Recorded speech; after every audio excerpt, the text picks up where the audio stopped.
అల్లు అర్జున్ గారు నిన్న ముఖ్యమంత్రి గారు అసెంబ్లీలో ప్రస్తావించిన తర్వాత మీరు ప్రెస్ మీట్ పెడతారనంటే పశ్చాత్తాపంతో ప్రెస్ మీట్ పెడుతున్నారని చెప్పి నేను అనుకున్నా. ఎందుకంటే సంధ్యా థియేటర్ సంఘటన జరిగిన తర్వాత ఆ సంఘటన మీ దృష్టికి వచ్చిన తర్వాత కూడా మీరు ఈ రకంగా మూవీ ఎప్పటి వరకు చూసిర్రు, ఎప్పటి వరకే క్లాప్స్ కొట్టిర్రు, వెళ్లేటప్పుడు మీరు అభివాదం తెలుపుకుంటూ వెళ్లినరా లేదా మీరు ర్యాలీగా వెళ్లినరా, చాలా క్లియర్ గా ఫుటేజెస్ కనబడుతున్నాయి.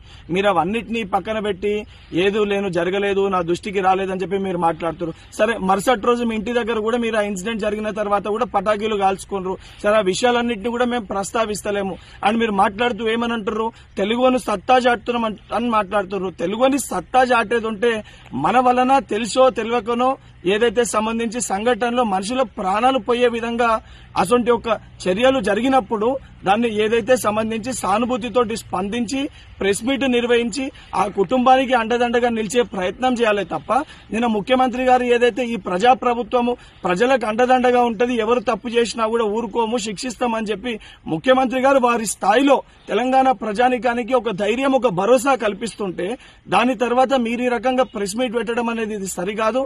ఇప్పటికన్నా మీరు మాట్లాడిన మాటలపైన మీరు ఆత్మవిమర్శ చేసుకుని మీరు మాట్లాడిన మాటల్ని వెనుకకి తీసుకోవాలని చెప్పి డిమాండ్ చేస్తున్నా.